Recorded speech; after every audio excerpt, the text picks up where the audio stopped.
रोजचा आपला एकच प्रश्न, आज कुठली भाजी बनवायची बरं? सो ही भाजी तुम्ही नक्की ट्राय करून बघा.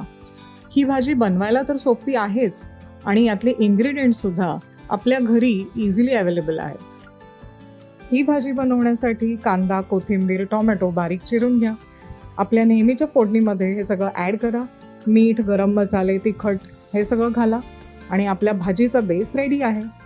त्यानंतर येतोय एक ट्विस्ट. मी ॲड केला आहे ह्यात उडदाचा पापड. तो छान भाजून घेतला आहे आणि त्याचा चुरा करून या भाजीत ॲड केला आहे.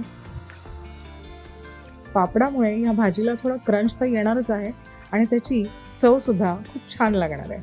आता गरम गरम पोळीसोबत ही भाजी सर्व करूया. आणि मी सकाळी नाश्त्याला इडली बनवली होती, सो मी इडली चटणीसुद्धा माझ्या प्लेटमध्ये सर्व केली आहे. असं आपलं जेवणाचं ताट रेडी आहे. चला तर तुम्ही पण मला जॉईन करा.